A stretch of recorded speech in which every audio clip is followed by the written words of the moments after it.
Hey everybody, welcome back to Tomcat Zone. Happy Thanksgiving to any of the viewers out there that celebrate here in the States. Again, I'm being a little presumptuous that people outside of the States or even outside of my friend or circle of friends even watch these things. Anyway, welcome back. We are continuing on with our 7th Fleet battle. We're starting to get into our 6th turn here, which is actually the end of day 2 in game terms. It's the night turn for our game 6, and this is going to kind of probably be a little bit of a long video here, guys.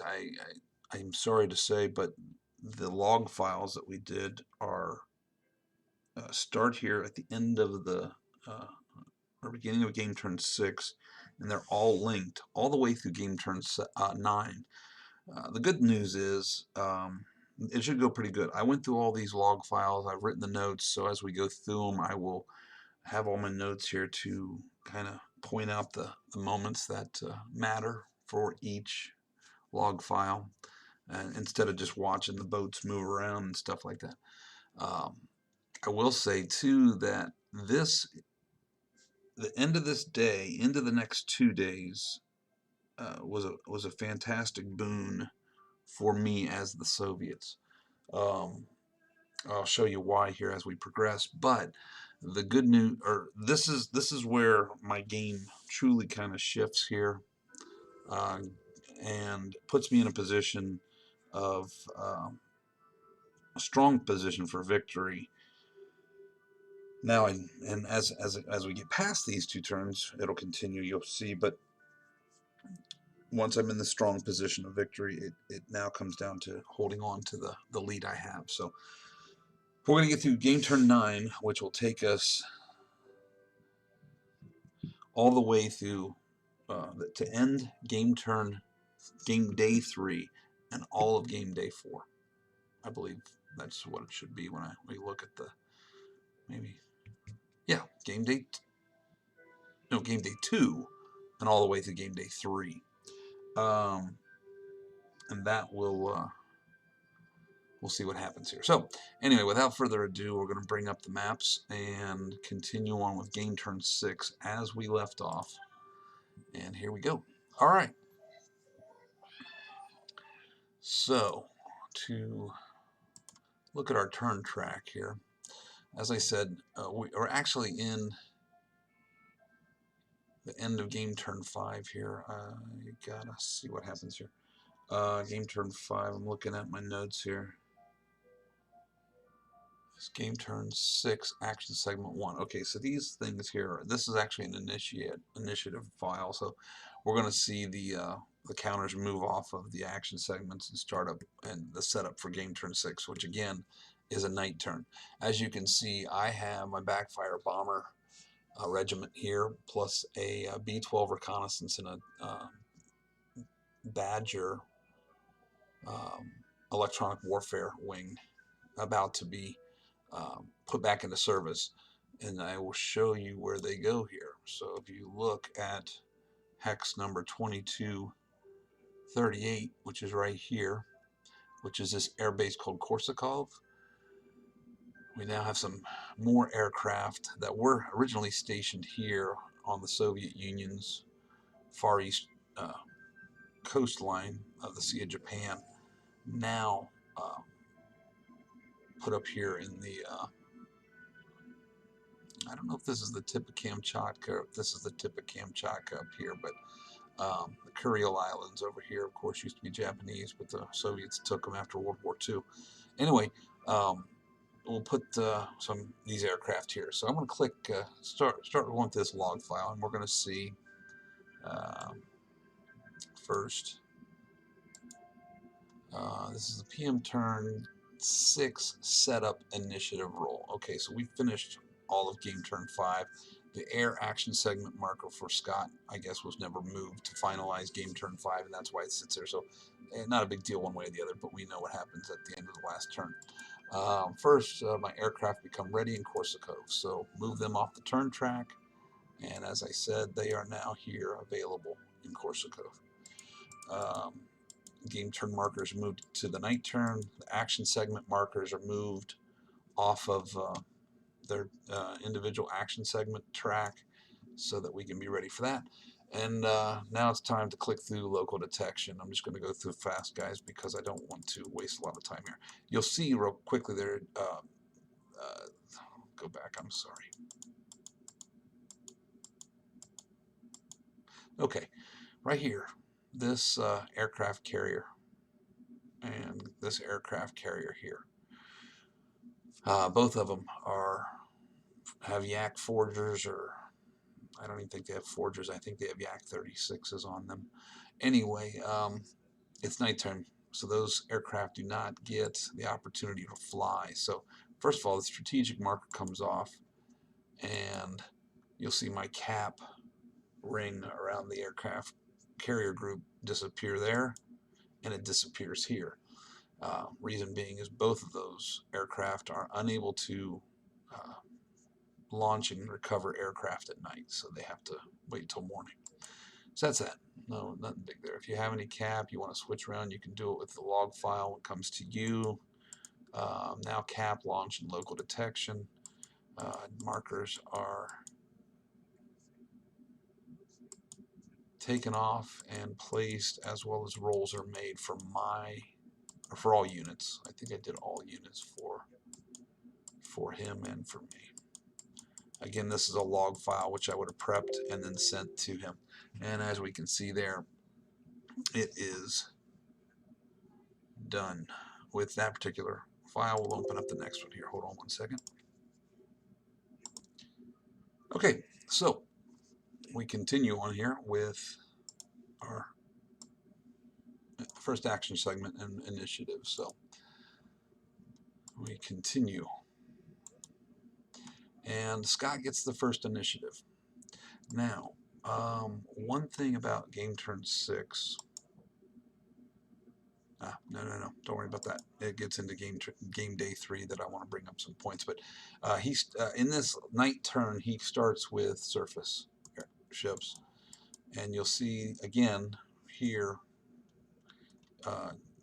near the Central Pacific, his goal here is to cover this task group 8.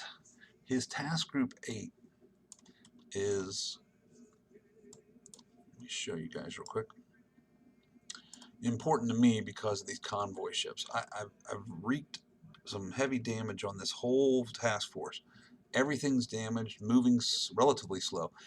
Real quickly, as I pointed out, I don't fix this because I don't notice it till later, but when my module that I built here, when I created it, I messed up because I had slow convoy ships, but when you flipped them, they became fast convoy ships. So realistically, they should have stayed at speed 3. But anyway, still, they fill the spot, targets being the same. But this was one of my objectives. His goal is to get those ships to a landing spot to get the victory points for it. Mine, of course, is to sink it so he doesn't get to denying them victory points. No matter what, he's moving his task groups. This Task Force 3, which is a series of fast frigates and amphibious assault vessels closer to Task Group 2 or Task Group 8 to provide the air cover from the Wasp. Now, if we remember, though, real quickly again, looking at this, the Wasp last turn, that task group was 8, Task Force. He's got cap 16 over Task Force. What the hell is the number on this Task Force, guys? He's got Task Force 3, but cap 16 over it, right? So cap 16 was his Harriers. His Harriers were hit last time, and because of that, his Wasp has a reduced strength Harrier wing there. So that's a benefit for me. So we continue.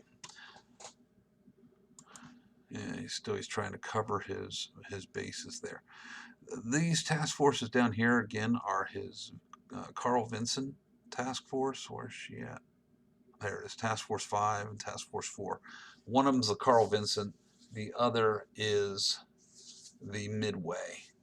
Task Force 4 being the Vincent, the Task Force 5 down here being the Midway. If you guys remember too, at the onset of this game day, he had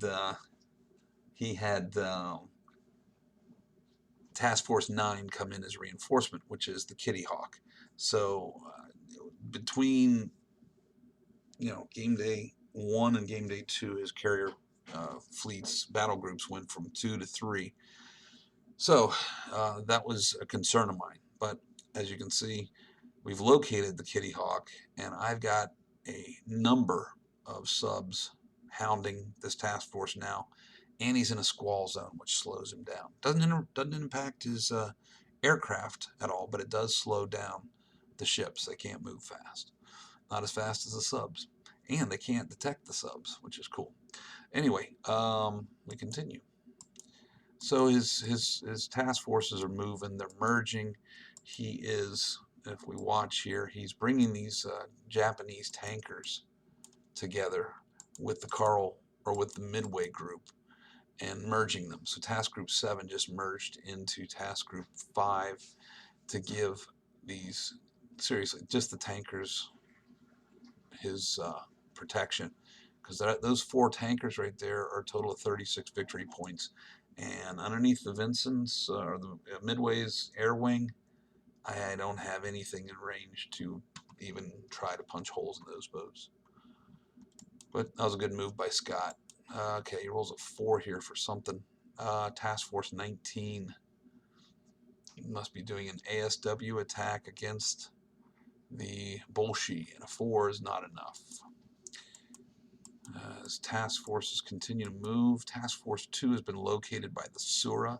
Task Force 2 is another important task force to me. It's got MP3 or maritime pre-positioning ships, 3A and 3B, sitting in that group, and those are big targets because they're worth 15 points to him each, and I need to kill them. Without air cover, as long as I can keep that task force detected, if we can find it, we can kill it, right? Continues here. Okay. Something's happening here because he's got it selected. The red line around this group says he selected it for something. Let's continue to see what happens. Got my notes here in front of me. Okay. Task Force 19. No. We're here on Task Force 9. Okay. This is where his Task Force 9, which is made up of the Kitty Hawk, as we talked about a few minutes ago, guys. Kitty Hawk group. His Task Force 9, which has an ASW strength of 8 for the Kitty Hawk, 7 for the Valley Forge, and 7 for the Fife, gives him a 22 ASW strength. And he attacks the Sidorov, which is right here. It's my primary, I think it's an Akula class. I'd have to look in the 7th Fleet book, but I think that right there is an Akula class boat. Really strong. It's got that 9 strength, titanium hull, I think. Pretty good ASW. The Russian ASW scores are pretty moderate across the board, but it's a fast sub. It's got a lot of strength, and got good torpedo strength. Anyway, he attacks the Sidorov. Looks like he rolls a 6 here, and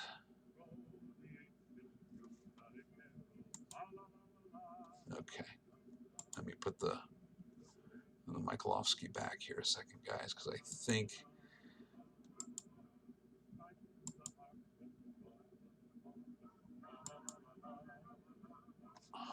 I'm clicking the backlog here real quick to see what happens. Okay, so here's Task Force 2. We left there.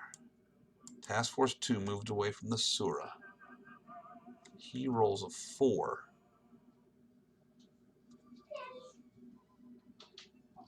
You're okay. It's all right, baby. Yeah, okay, so Task Force 9 attacks the Sidorov. He's got an ASW strength of 22. and he only is able to achieve a 4 on that roll there, as you see here, and that 4 is not enough to hit the sitter off. So we see him move his task force 2. Then the 6 here is from my Michaelovsky attacking him. Okay, guys? So we're going to see the Michaelovsky attacking the torpedo attack here against, I have the San Juan detected, but I also have Task Force 9. At this point,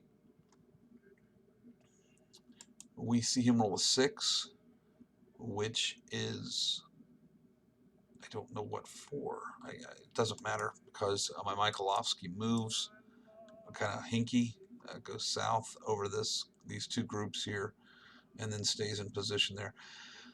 I think I positioned it that way so that his task force really couldn't move away from me without being captured still in one direction or another.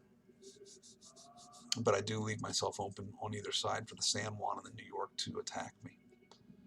Anyway, so the Michaelovsky, I don't know what that 6 was for. If it was a defense roll, you would still have seen me roll 4 and attack, but it's not there. So needless to say, it doesn't matter. My notes don't reflect anything here, so we don't need to linger on it. The Storm moves in. This is the Molina moves in, and then the Yenisei comes in. This is a deep diver. I think it's a Charlie or something like that. Anyway, she goes 1, 2, 3. She comes in, and she attacks. Again, a roll for. Oh, that's probably his roll to detect, and he does not detect her. Roll again to detect for his sub because he's got his task force here and he's got his San Juan there. And I roll a 9, and with a 9, let's see what happens. Task force 9. Task Force 9 here. The Halliburton, was it damaged before? Yes, it was because it merged in before. So we roll a 9, and we see, oh, that's right, guys. Oh, my God, yes. Okay, so let's look at this real quick. This was a great roll. This was fantastic. Okay, so I moved my other ships. I'm going to go back, just to scroll back, because this is really critically important here. So the Yenisei was down here in the North Pacific zone. Again, we have the subs here captured as far as detection wise, and we have them and boxed in. Anyway, I made my attacks with the Michaelovsky, the Sidorov. Nobody hit anything, obviously. So the Yenisei, she sails up 1, 2, 3. Okay, so then we see Scott roll a 5 and then roll a 4. He had his opportunity to detect me. Because I'm a deep diver, he needs a 0 or less, I believe. Let's look what that says here real quick. No, that's not what I need. This sub detection. On a deep diver, he needs a 0 or less for me. So, wasn't able to achieve that, right? Very cool. So the Yenisei comes in undetected. So when we look at the combat summary for torpedo combat,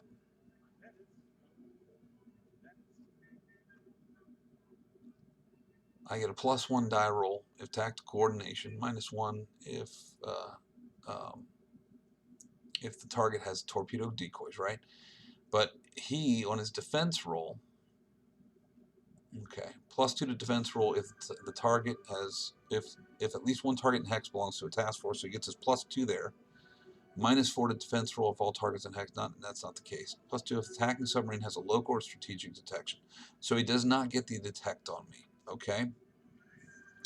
So he gets a +2 there for that. He gets a +2 because he's in a task force. All right, so it's a +4 to his roll.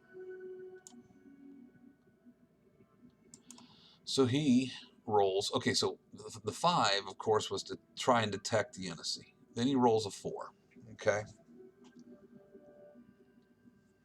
I'm looking at all these dice rolls, and I'm trying to remember what happened here. He rolls a 4. He gets a +4 to it, right? So if we go back to the CRT on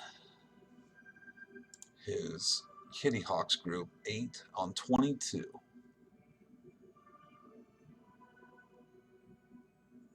22 column. He rolls a 4, gets a +4 to it. That's an 8 on the 22 column. There's a -6 to my attack.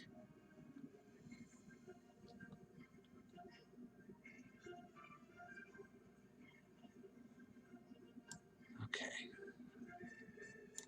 Let's see. I'm trying to. 22.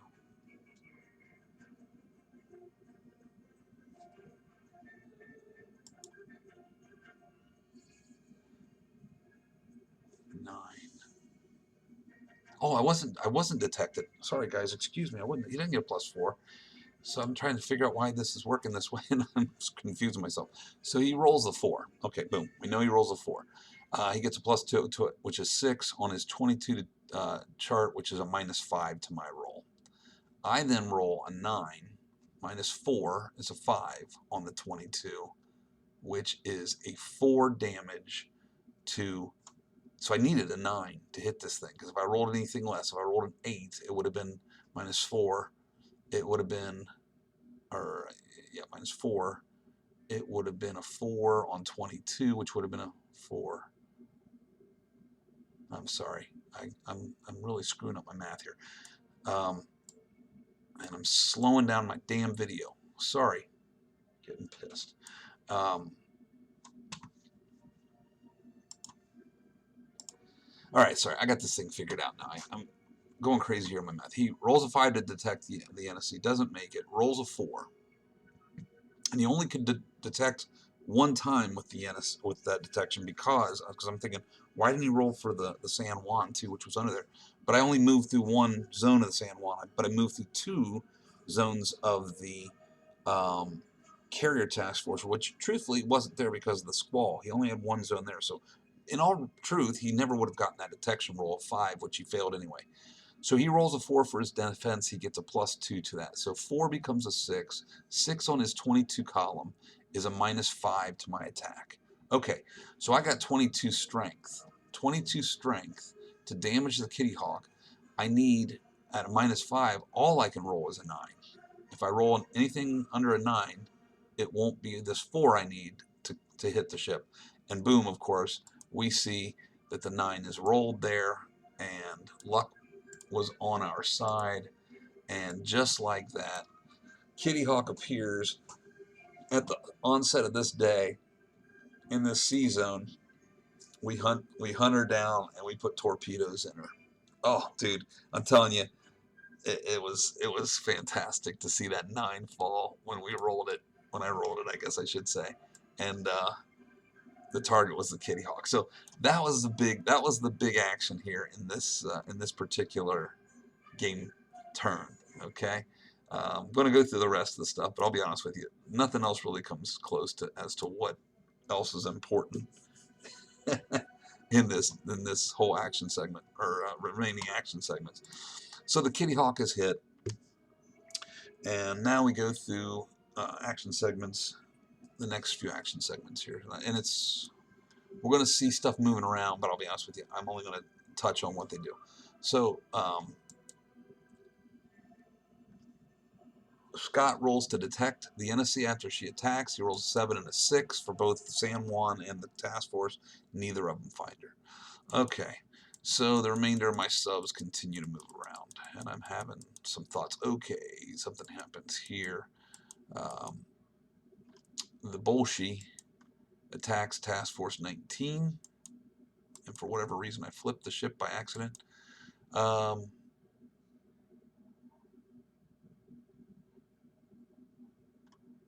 Nothing.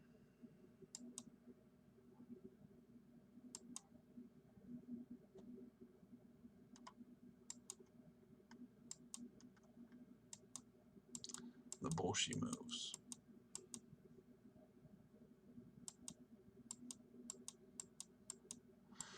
North Korean subs move about. My subs out of the Sea of Okhotsk continue south. All right, the Sura attacks Task Force 2, and I don't think there's anything that comes of that. Task Force 2.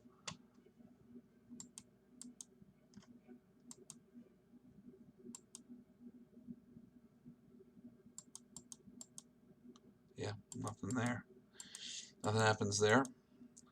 Oh, wait a second. Yes, it does. Excuse me. We attack. I'm not going to get into the numbers on this one because although it's important, it's not that critical. The Sura attacks the De Wert. And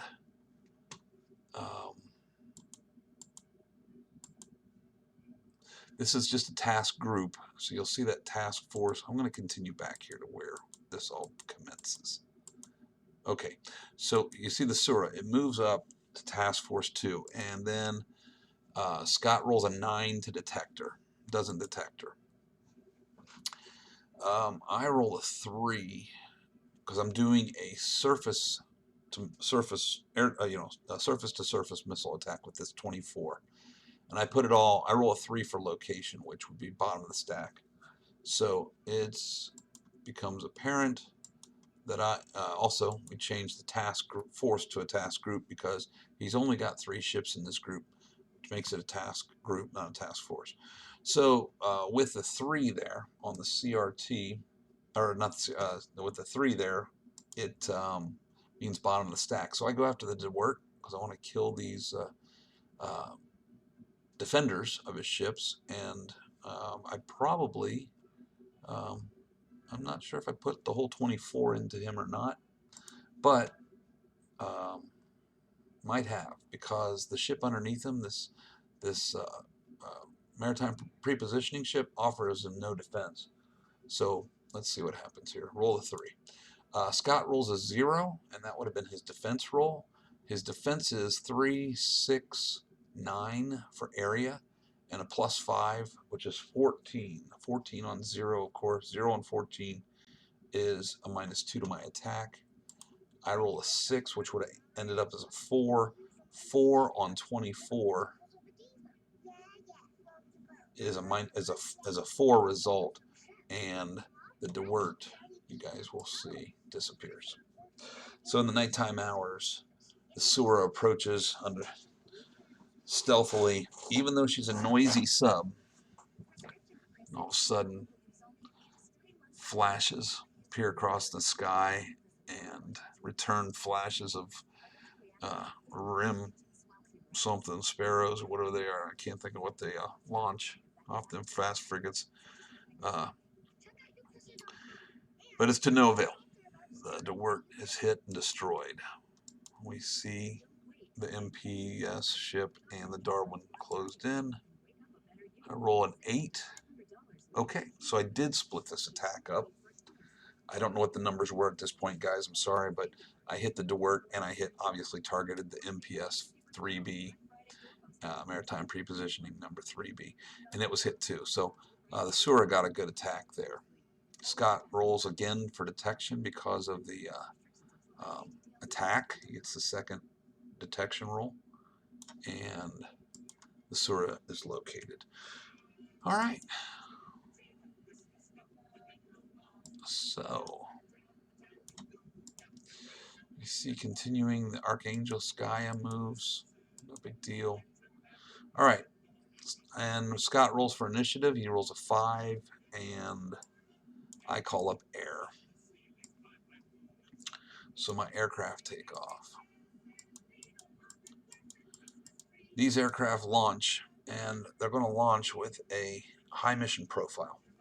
That will add 25% to their range. Okay, so basically, the ones that I'm critical of, well, all of them really, because as far as they're going to go, the 60s now turn into adding 25%, which would be 15 more range value, gives them a 75 total range, or 37 round trip, radius. They go out 37, come back. The T95F doesn't have to, because it's got the range no matter what. even though it's not marked high mission profile. It essentially is in a high mission profile, but realistically all it's there for is reconnaissance and the air power, the air-to-air power. The benefit of high mission profile gives me 25% more range, but it gives him a +2 to his defense rolls. Okay, so we're going to see these guys leave, and they leave out of Nha Trang, and they fly around the Philippines here. They have to avoid this cap, and then they head straight north in the night hours here up to task group 8. Okay.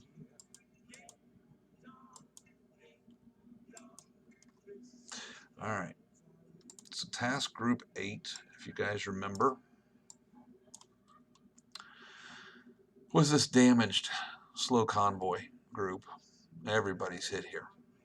So we get there, and he's got a cap up. Harriers are flying. And I don't remember if that's 6. Yeah, the 6 was from a previous moment. So we go into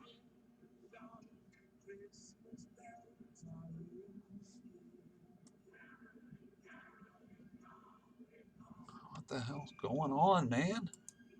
Cap 16. Yeah, Cap 16 is the Harriers. All right, so he comes out to attack me.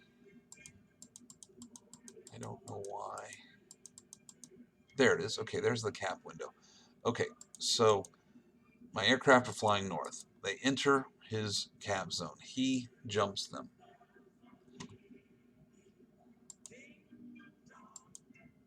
We see him roll a 6.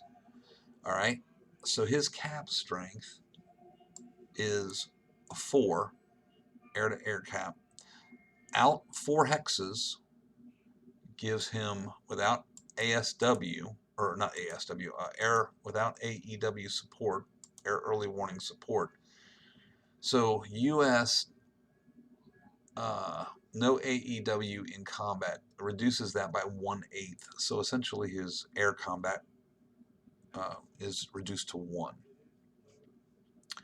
I have a 3, so I have 3-to-1 odds over him. Plus I have a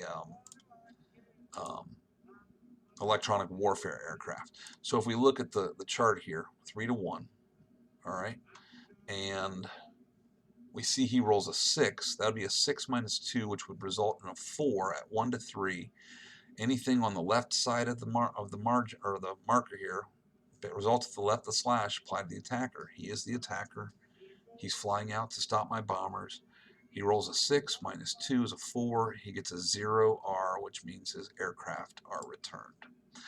Cool. Well, that frees up my bombers to attack, and that's what happened to his cap marker. So I continue closing, and no, I stay there. Excuse me. I roll a 5 for location, and we're going to see where location turns up. A 5 gives me, on Task Force 8 here, let's scoot this over a little bit. 5 would be the Beadley, and Convoy 5. Slow, or it'd be slow convoy, not fast convoy. But I'm attacking with total of here at a range of 3. 1, 2, 3.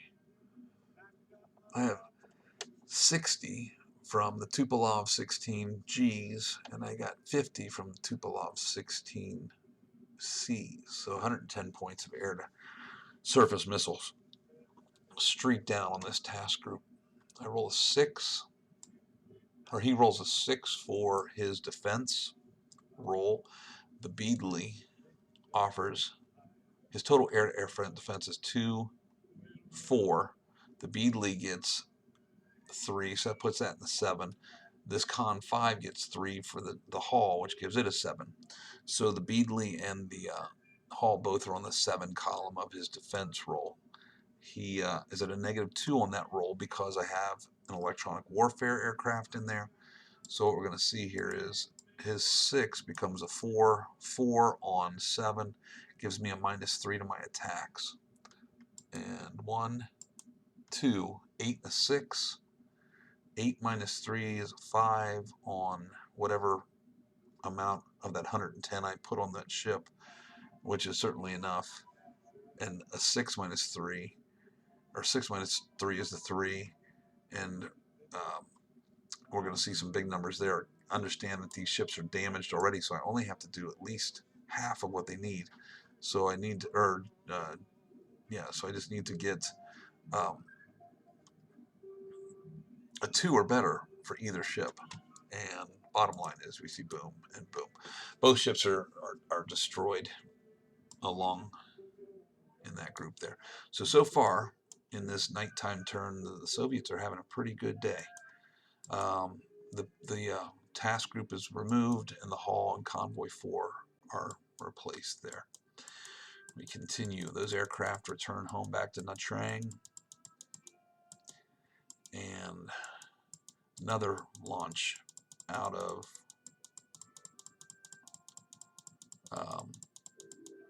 Eastern Soviet Union there. Again, we attack, and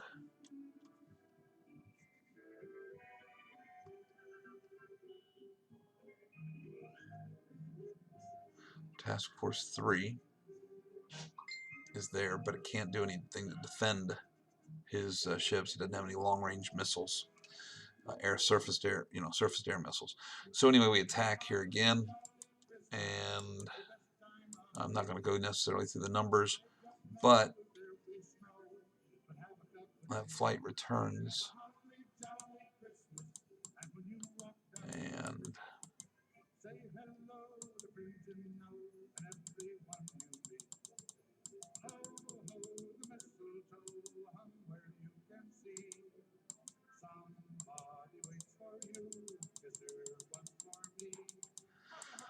I think I attacked Task Force 3 there. I think the goal was to wound both, give him 2 hits, one on Task Force 3.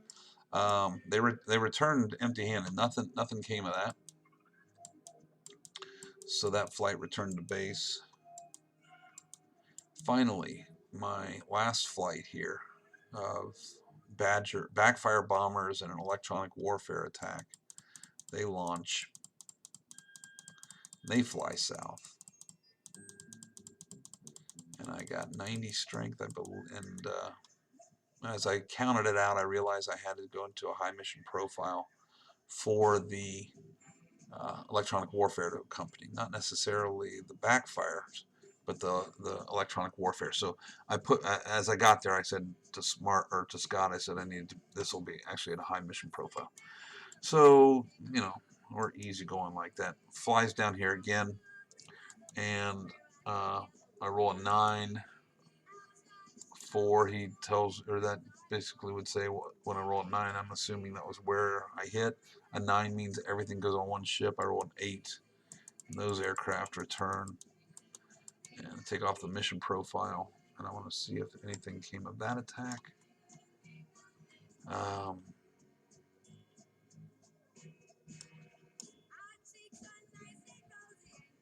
Task Force 3 still seems to be okay, and his 2 ships that are solo out there in the ocean are free to go.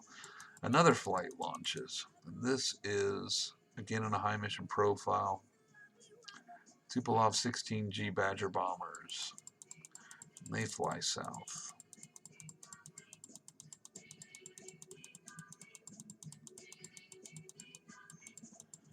And they land. Nope, they fly south this way. They attack Task Force 19. Task Force 19, we see, I'm not going to go through what happens, but the Haruna and the Murasami here, boom, the Haruna was hit and destroyed. The Murasami was hit and destroyed. So Task Force 19 now becomes Task Group 19, and the Harasami was hit. So that was the end of my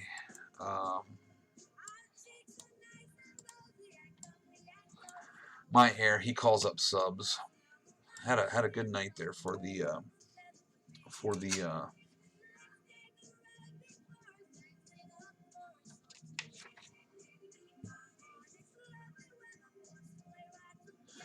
for the Soviet Air Force that night. Again, we're still in game turn 6. He's moving his subs about. I'm just going to click through it as you'll see his subs kind of maneuver all around here. I'm really happy he moved that at full speed, marked it with a strategic marker. Doesn't really matter because we're at night turn. I don't have anything to stop him. Those strategic markers will disappear at the end of the next turn if there's nothing close to localize them. Subs continue to move.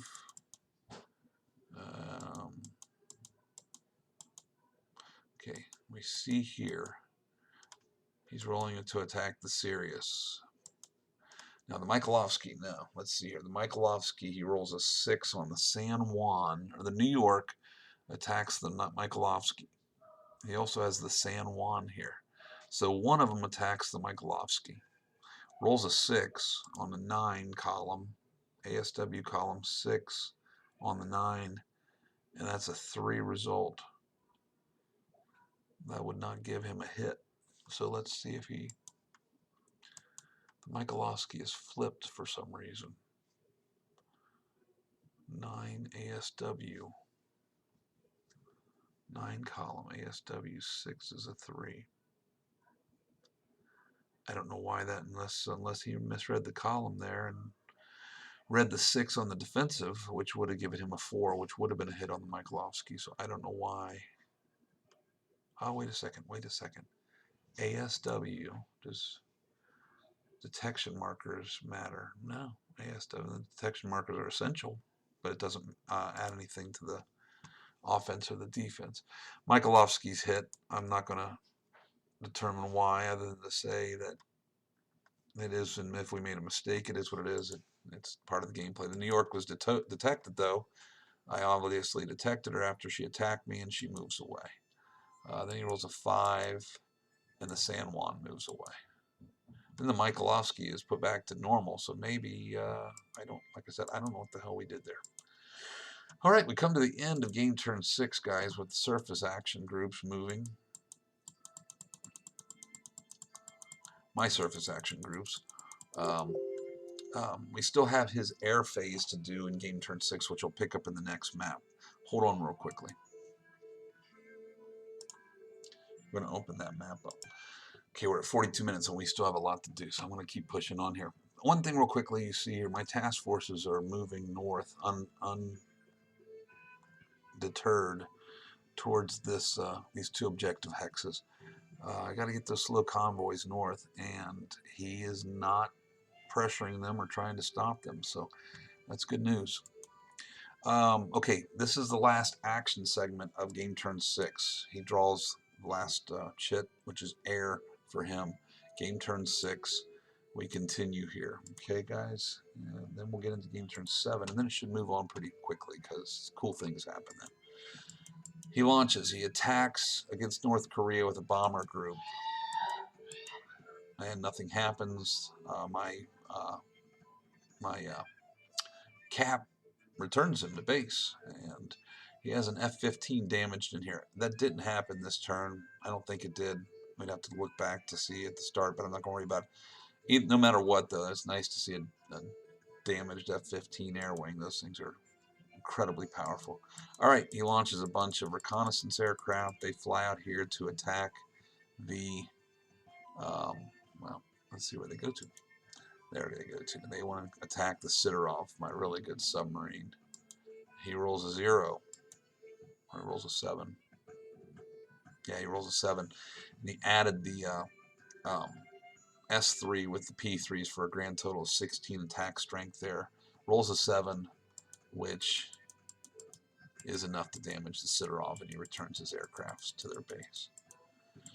All right, another attack flies north here to attack the Mikhailovsky. He rolls nothing, and they're sent home. Last flight, he's checking ranges. Last flight, or another flight of P3 Orions fly, and they come down here to attack the Sura, and they go home empty-handed because the Sura evades as well, which is great. All right, another Orion flies, just a single Orion flies here to attack the Sura. He rolls an 8, and it lands out of the field, Philippines. And that's it. And now we're going to start to see, that's the end of game turn 6, guys. The night turn ends, markers go, and we go through our setup of, strategic air, local detection, removal, local detection checks, placing of all the starting components of game turn 7, but game day 3, all the things that happen in the morning there. So I'm just going to continue here real quickly. And, well, first of all, we see strategic aircraft removed and replaced. They return to base. He puts a bunch of aircraft back where they belong. And a bunch of aircraft up in strategic air that are all landing. Now we remove local detection markers. Now we're placing detection markers and rolling for things. And some of those things are this, squalls. We got a new set of squalls happening.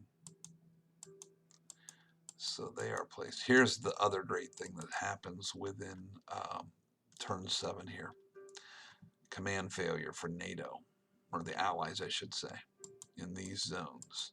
And all of the zones are around Japan. Some of them are around me, but I don't care about that. It's the Japan zone, the Northwest Pacific. All of his aircraft bases are hit. All he can do is put them on cap. So that continues. Now we're placing our reinforcements, which was great.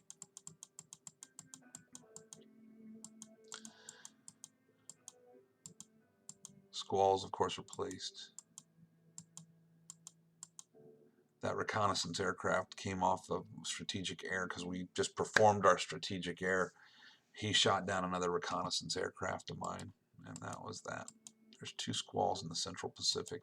Again, it reappears, then it goes away again. He puts his cap 16 back active, and we start. Okay, he rolls for initiative with the initiative roll of 4. So here basically is what we see happen in game day, start of game day 3. All right, we got squalls in east, trying to see, I think in the Philippines, Formosa, Central Pacific. But he gets Allied command loss in all of these areas here. Okay, and reinforcements were placed. So game day 3, those were of all the random events that occurred, this is all we achieved. No one got satellite detections, so that's all we could work with. So he starts with surface. Now understand, the better part of his airplanes are now limited to combat air patrol only. He cannot launch them for anything through the day here, which is fantastic. So his ships move. I'm going to move through it quickly because basically he's moving his stuff away from everything that I'm able to localize. His big task forces keep jiggered, kind of moving around here, and that was it. I call up air for the next. That was all that action segment for him. I call up air, and we see the Russian bombers launching again here. I got a flight of Tupolev 26 backfires, electronic warfare, and a Su-24 interceptor, plus a reconnaissance aircraft there. Oh, those are all stationed there. Let's see. Let's continue here. I don't know what the heck's going on. That's one thing too. My aircraft caps should be back on there. All right. So actually, you're going to see my Su-24 move out, and I count this out. And the reason I did that is I didn't want to move all the aircraft at once because make a pile and then all of a sudden say, oh, my aircraft wouldn't make it, so, or I need to make a high mission or something. So I moved the Su-24 all the way out here to where his Task Force 9 is, because I know where that thing is. I find out that my SU-24 will make the 19, at least the 19 distance there, and so I move my aircraft. Gosh, man, I'm sorry. So I move the aircraft out there.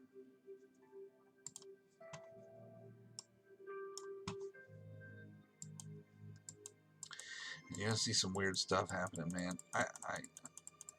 Let's watch this a minute.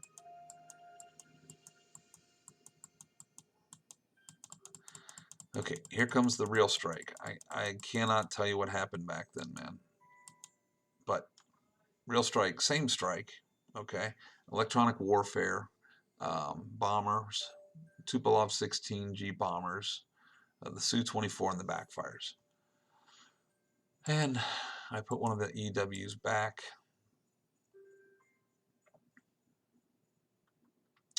And here we go. We're going back here because we need to see. No, I think I leave both electronic warfare aircraft in there. Oh, no. Let's look at it again. Okay, yeah, I had 2 electronic warfare in there. I pulled one out again. So this is where it all starts. Okay, so I've got a combat airstrike of 60 plus 60, 120 strength bombing unit plus an electronic warfare, but with an interceptors available. They're going in as bombers, but they do have an air-to-air value of 1 each. Okay, so that gives me a total strength of 6 on my air-to-air attack. He's got his Cap 9 over his Kitty Hawk. And Cap 9, of course, is on most of these aircraft carriers, and all he can do in these zones is put aircraft on Cap to begin with. So over the Kitty Hawk, Cap 9, he's got 2 F-14s, his air early warning, and of course an electronic warfare group as well to help in his defense, which is awesome. So he has all that stuff ready, and I come in. But here's the kicker on air-to-air miscellaneous charts here. U.S. air units, air early warning units, and Cap mission. His Cap strength is quartered where I'm attacking from. So his Cap strength of 18 is quartered down to 4. Okay, rounding down. You got to round fractions down. So 4.5 becomes 4. So his 4 to my 6 in combat air strength. All right, so now we go to the air-to-air chart, and you're going to see that he rolls a 2. Okay, I've got an electronic warfare. He's got an electronic warfare, which negate each other. He rolls a 2, and he's got a 4. I got a 6. So it's 1 to 2 odds essentially. 1 to 2 odds. Anything left to the marker, he goes home with 1 damaged return. Okay, so boom, you're going to see him pull off his Cap. He reduces it, and I roll for location then. Let's see here. Yeah, he rolled a 2, 1 R. He should have damaged. We should have damaged something there, but I'm looking at his air group, and the stack shows that none of the aircraft were damaged. Anyway, let's see what happens here. I roll a 2. I roll a 2 for location on my attack. Okay, why is that critical? Well, 2 is the top of the stack, and why is that critical? Well, the Kitty Hawk is at the top of the stack, guys. She's already damaged. I got 120 strength there. So this combat wing of 110, I can't specifically tell you how much I put into the Kitty Hawk, but I'm there to sink an U.S. aircraft carrier, plain and simple. So he rolls his defense. He rolls a 2. Now his defense, air defense, would have been a total of 2, 9, 16, or no, 17, 29. Great air defense. And then, of course, whatever close air came from whatever ship or attacks I did.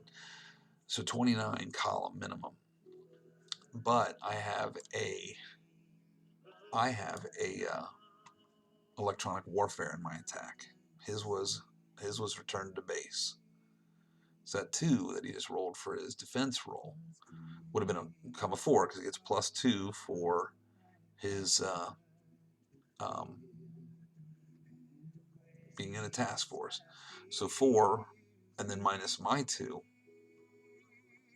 for EW would have been on the 2 defensive column. Again, I don't know what combat value I put on the Kitty Hawk. I just know that of this 110, I wanted to make sure that boat went down, that ship went down. I also have to count in that I'm 1, 2, 3 hexes. 1, 2, 3, 4 hexes. I got a -4 to my attack because of, so whatever he rolls in a defense plus a -4 due to my range. But I do have sea skimmers, which would have reduced his attack or strength of his thing there. So anyway, we watch here. He rolls a 2 on defense. I roll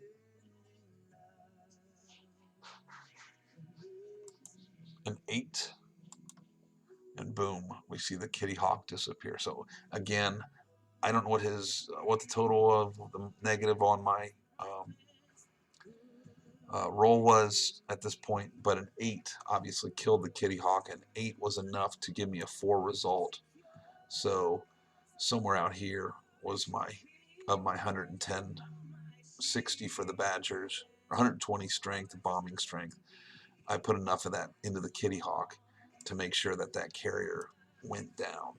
So Kitty Hawk is killed right there by game turn freaking 7. Just appeared in the reinforcement phase, game turn 4, so it's awesome.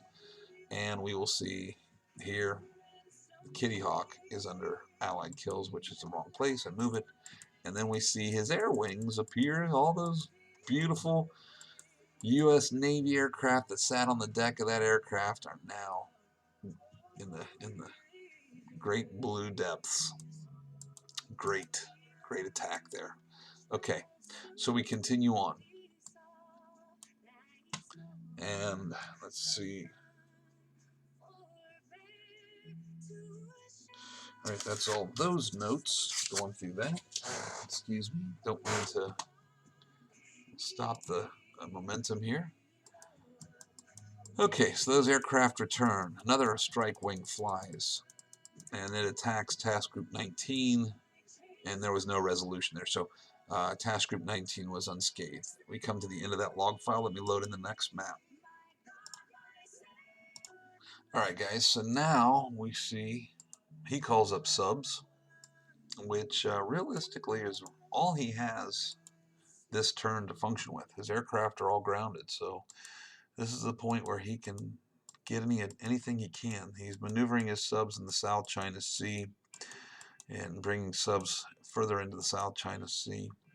Let's see here on these notes. It says the Sira is, or that boat is attacked. He's moving his Hans out. These are the FS means they're going full speed, so he's wanting to get them into position. Moving around. All right, the Cetaceo ASW attack on the Sirius here. Cetaceo is right here. He attacks, rolls a 6, hits the Sirius. Roll for detection. Not detected, she rolls away. The Mercutio attacks the Sirius, misses. Rolls for detection. No. She moves away. Or I guess, yes, I rolled a 0. He rolled a 0 for me, so I got a detection on that. So that's good. Well, wasn't great that the Sirius was hit, but that's what happens here. All right. He's making some San Juan ASW attack on the Sidorov. He rolls a 4, misses. No success. He moves her away. The New York does the same. He rolls a 0, no success. He moves her away. That was the end of his action segment there. Let me bring up the next map. All right, we're up to an hour here on this video, guys. I'm sorry, I'm moving quickly as possible here. Okay, so we continue. I call up subs. First, I get to try my detects after you attack because the San Juan and the New York attacked me. -2 to each roll because so I found the San Juan, and then I find the San Juan. The New York is undetected. Sandman was the first 3 moves are at full speed. So I'm just going to go through these quick as these ships move in at full speed. Then the other ships are moving about. Capitans move south. These North Korean boats move into the Tsushima Strait. That's good for victory points. Archangel moves out. These ships in the Sea of Japan move about. The Sura goes full speed. I wanted to go full speed because I needed to catch up with Task Group 2. Task Group 2 is made up of these maritime prepositioning ships. She was far enough away that the Sura's speed of 2 is not enough, so I had to move at full speed 3. So goes at full speed 3. I give them the strategic detection on me. And I'm going to make a Sea Skimmer attack on Task Group 2. I roll for location. I roll a 9, which means everything has to go on one ship. All on one ship. I'm going to assume you want it on MPS 3-5 because she's already damaged. I don't think he'd want any other ships to be offered up as targets. I say, if that's not the case, we can redo this. You have a 6 area attack reduced to 3 for Sea Skimmer and 5 close air from the Darwin. So you're on the 8 column. Your roll. He rolls a 2. -2 to my attack plus a -6 because of my when you roll in location roll and that's a 9 or a 0, everything is at -6. -8 on my attack roll. I roll a 1, nothing. All right, the Michaelovsky comes up here to attack Task Force 9. I put 22 value into the attack, and first we see, oops, I'm going the wrong way. First we see me remove, the Kitty Hawk was removed, so I'm moving all of his ships into a direct, repositioning them in the count along his task force display. Not that that's critical, but I'll put 19 in the Valley Forge and 3 into the Halliburton. Halliburton's already damaged. Valley Forge is strong. Defense score is 18. You get a +2. +2 for detection. Your roll. He rolls an 8, which is a great thing. I roll cruddy. I roll a 0 on my attacks. And as I say, my dice luck is returned full for force. So that was nothing there. Now the Sidorov, which was here near the San Juan in New York, she moves north, and I do an attack on the Valley Forge again. I'm just going to continue here because nothing comes of these. You're going to see nothing comes of these attacks. The Yenisei moves past the San Juan and the New York. He gets a chance to detect both of them. He rolls a 7, so he gets nothing there. I move up to his Task Force 9. Again, he gets a chance to detect. Roll a 9, so nothing. So the Yenisei, and there were probably all my big rolls, meaning all the 7s and 9s that I rolled for his detections, means my attacks are not going to merit anything because they'll be less.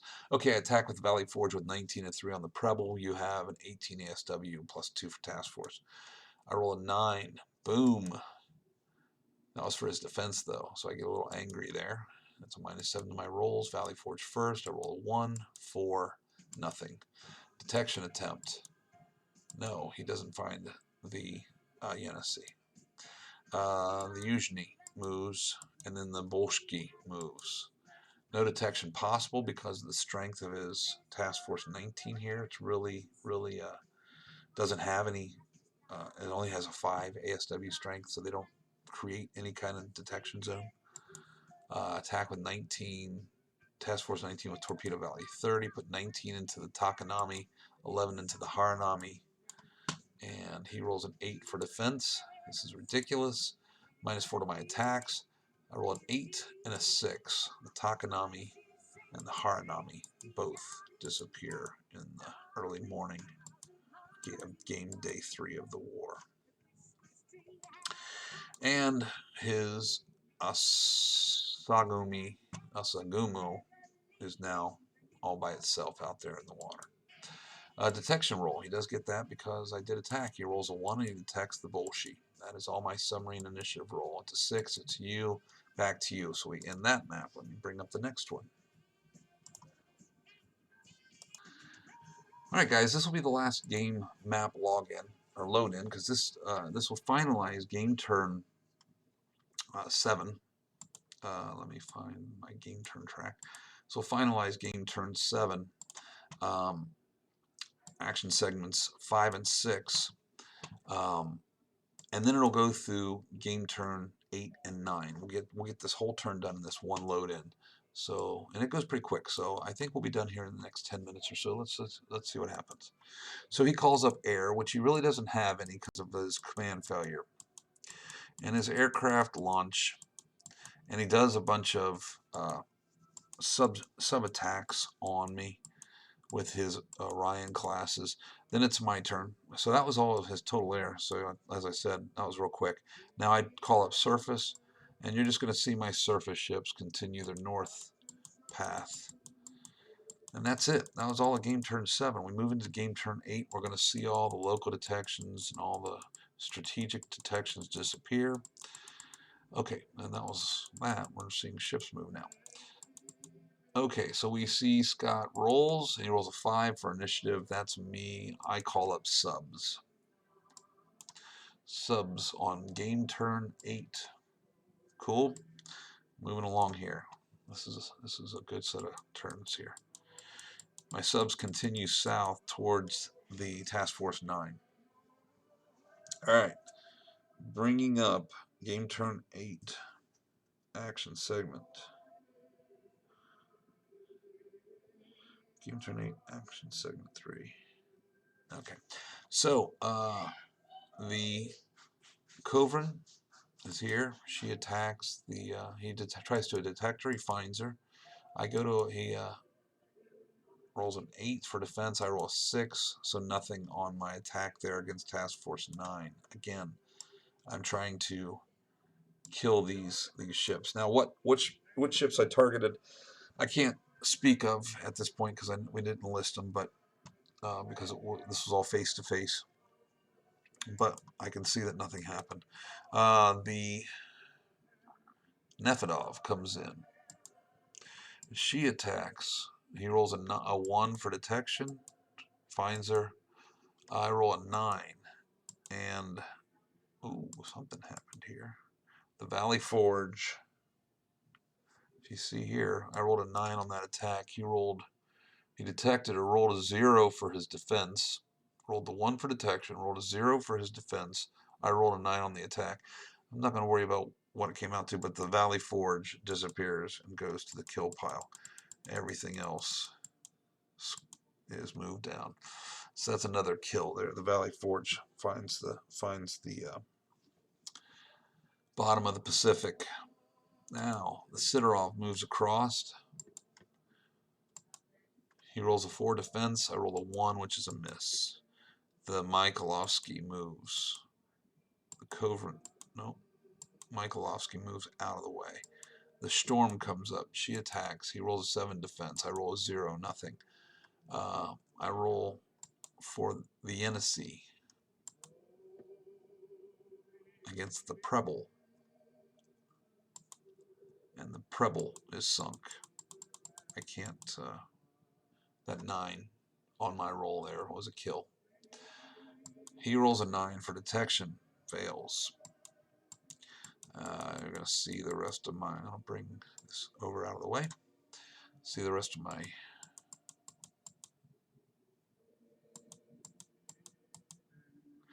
okay, something happens here because we see the Fife damage, and the Fife is in Task Force 9, so what the heck happened? Something attacked Task Force 9 again. Maybe the Storm attacked or the Yenisei attacked. I don't know, but we see that if I go backwards, Fife is ready or clear, Fife is damaged, and we continue on. So we got another hit there.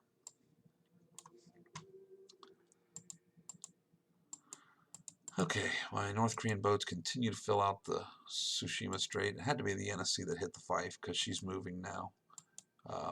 Out of, I don't know why I did it after I moved the North Koreans, but it is what it is. Okay, the Bolshki sinks. You guys are going to see. There she is. The Sagumo I attack the Asagumo. He has no defense. I sink the Asagumo. Moves the Bolshi away. Goes there. The Yenanov, whatever it is, they're moving into the out from Soviet Union to into the Sea of Japan. The rest of my ships continue. Okay, now we see him call up surface, but he moves the wrong surface marker. So Task Force 9 moves away from all my sub. Task Force, all of his task forces are moving. Now he's moving my task forces. I don't know what for. He's moving his ships.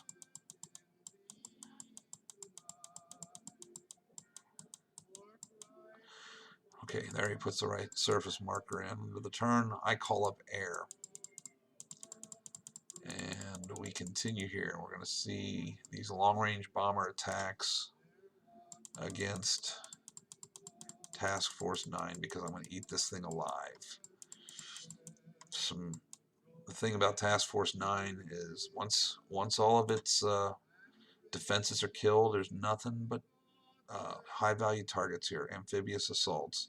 So the Kitty Hawk appeared with a whole flotilla of U.S. Marines, and we're going to make sure those Marines never make it to Japan. And we attack. I'm not going to go through what the dice come out to be, but the Long Beach is hit in that attack. So that's one of his. That leaves that. Well, that's all three of his defenders there that are damaged. Another bomber strike group flies out, and the task force is now a task group because he only has 3 frigates, a cruiser, a destroyer, and a frigate left. It's not enough warships to make it a task force, even though it's got a bunch of amphibs. So it's now a task group. We roll, and we see, watch what happens here as we click through these. We see the Halliburton. Oh, going the wrong way. Sorry, guys. We see Halliburton dies, and the Lemoore is hit. All right. This has just been a great opportunity for the Soviets to have this. Oh. So another flight leaves, and we know the range, so it immediately jumps to where it's at. I'm attacking again, and this time this attack has the backfires has 60 ASW strength, or air to surface missile strength. I target the Long Beach and the Fife. I'm not going to go through the rolls, but we'll see what happens. The Long Beach dies, the Fife dies, and that is the end of his Task Force 9 as a war fleet. Now it's just a bunch of amphibious assault vessels hanging out there. And I launch another airstrike. These guys fly north again with the goal.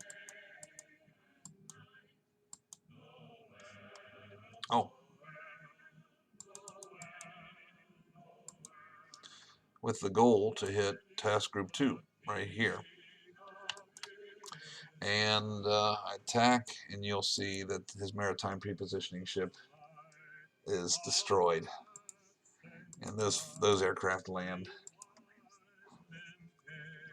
Good day. Real good day for the Russians. And then we see it is a transition of turns again as I finish with my air groups. He's now moving subs, and his Hans are moving about. He moves the Dace closer to that small diesel boat of the Russians. His Han comes and attacks the Sura and is successful. And then his other boats move around. New York comes north to attack. San Juan comes up north to attack. And neither of them hit anything. We roll for detection. I find the San Juan. And that's it. He gets the initiative. He calls on air. Does nothing. I call surface, and my slow convoys continue north. That's the end of game turn 8, guys. And we go into the night turn of game turn 9. and local detections and all that kind of stuff are tested and removed.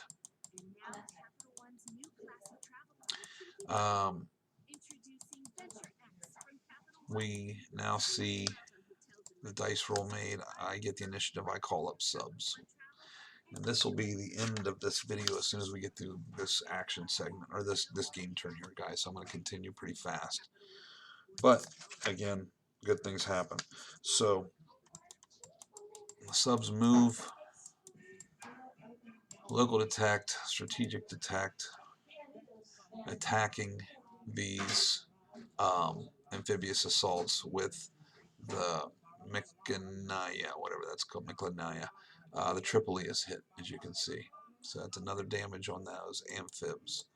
Oh, not only was the Tripoli hit, but the Lemoore was destroyed. Cool. The Storm comes down to attack.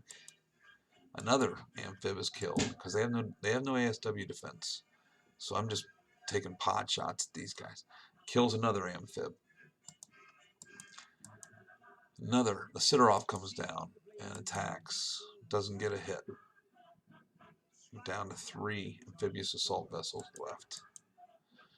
Okay, here's some good stuff. Watch this. And I don't know which one it was, whether it was the Korin or the Ennis or the Nefedov, but I got the San Juan and the New York located here. And these are Los Angeles class ships. This is great. I don't know which ASW attack it comes from, but I get a hit with a 9 on the San Juan. Awesome. Then the Mikhailovsky comes down, attacks.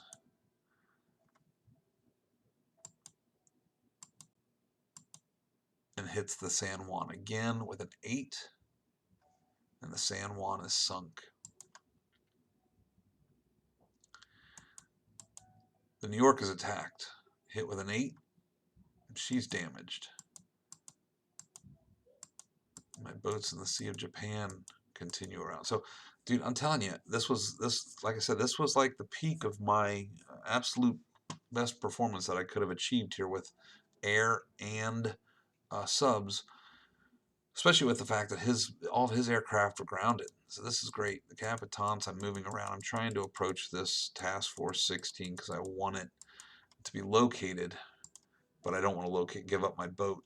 It isn't Task Force 16 though. It's Cap 16 over Task Force 3. Task Force 3 has a series of amphibious assault ships in it. I wanted to locate it so I could hit it with another ASW attack, or with the next turn, hopefully get close enough to find it. So, but I didn't want to give up the Capitan, so I left her there, just close enough to maybe come in on the task force and hit her. And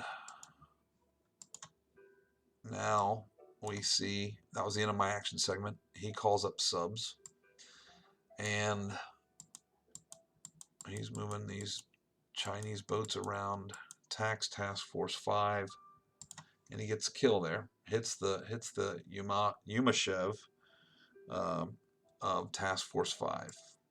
It's these destroyers that come out of Vietnam. They're great if in mass against surface ships, but they are terrible against submarines and everything. So he hits the Yumashev, and there's nothing I can really do about it. And that's that. Comes in again, moving these boats around. He moved Task Force 20 for some reason. I don't know why. New York moves, zigzags through. Nothing coming of that. All right. That was the end of his subs, and he rolls for initiative, rolls a 5, and it's me, and I go with my air. Doing some long-range detection, and I launch an Aleutian 38 and a B-12 Homer, and they fly out together to attack the New York. I roll a 7 on a combined 7 strength of ASW, so if we look at the ASW strength is 7, column 7 on a 7 attack. That is a 4. That's exactly what I needed. And another powerful U.S. sub the New York is sunk. My aircraft returned, and I get another kill. Like, just wonderful stuff. Then these aircraft launch, come down here, and they fly to attack Task Force 20. Task Force 20 is nothing but a series of Japanese ships. The reason I picked this group was for nothing else than to get points. At this point, my bombers were out of range. I didn't have anything else I could hit that was of high value, except for these amphibs up here, but they're not going anywhere fast, so I wasn't worried about them. So Task Force 20 is attacked, and we put it back, and we see in Task Force 20 what happens here is Task Force 20, nothing happened there with that attack, so it was a loss of time and energy. Another launch. These are my backfires. They come down south here. They fly through this channel that's open. Attacks Task Force 20, and two of the Japanese destroyers are killed on that attack. That's a good deal. Like I said, points. Those bombers return. Another strike launches on high mission profile, and we see on this attack one Japanese aircraft is killed. Those bombers return. I tried an ASW attack on this locally detected Han. It didn't work, so that lands. Okay. So, reduced Task Force 20 to a task group. Getting some kills there, just sweeping the seas of his destroyers. And we see now that he brings up his aircraft, and all again he can really operate out of is the Philippines and South China area. He comes down, does an airstrike, fails. That's awesome. Then he launches some, removes his surface ships. Gonna just then, excuse me, his surface ships finish. Then I really don't need to go much into it. And then for the final action of this game turn 9, nighttime turn, I call up my surface action groups, and we see, boom, convoys, 4 or 5, all these convoy ships that were in that group. 50 points, 50 victory points go 1, 2, 3, and they go on to my victory point chart. That's fantastic. That frees up Task Force 4 now to be a war task force. Convoys 1, 2, and 3 depart Task Force 3, and they head north. I think there's more of them than or they head north, but merge in with Task Force 4. Task Force 3 and Task Force 1 move into a position to defend the Soviet zone here around Kamchatka. And that was the end of game turn 9. So we effectively went through a whole day here of in this video. And again, I apologize for the delay or the time it took to do it, but this was a pretty big series of turns for me in regards to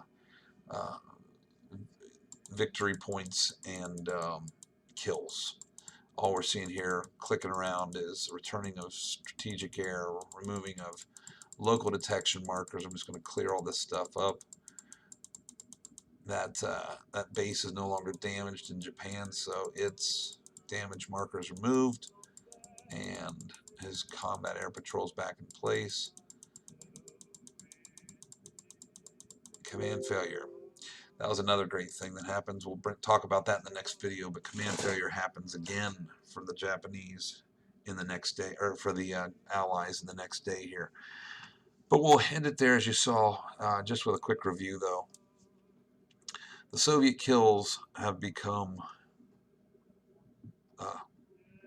really good. A lot of victory points here. A lot of destruction of his victory point ships and maritime prepositioning ships, amphibious assault ships, aircraft. Really, I haven't done a lot of aircraft kills to him, but that Kitty Hawk kill eliminated that whole fleet of aircraft of his. I've got myself 3 of his nuclear subs, which is great. Um, but the big thing here is the Kitty Hawk.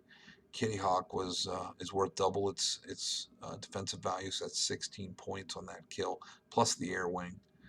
A lot of his destroyers are sitting on as wrecks on the bottom, either the Sea of Japan or out there in the Pacific, and that's great. A lot of his frigates that have been defending these ships are dead now. I'm not saying that he's not cleaning up here on my aircraft. He's doing a lot of air kills, but he hasn't killed a lot of my surface vessels yet, and my sub forces are really strong still. So anyway, uh, that's it for this video, and I thank you for spending the time with me as long as it was. I hope that you enjoyed this one. This was like I said, this was a big point for the Soviets, and if we look at my Soviet victory point score, I have 318 points. Now, granted, we are much further in the game than where this game turn 9 ends us. We're actually, I think, into game turn, we're in the game turn game turn 16.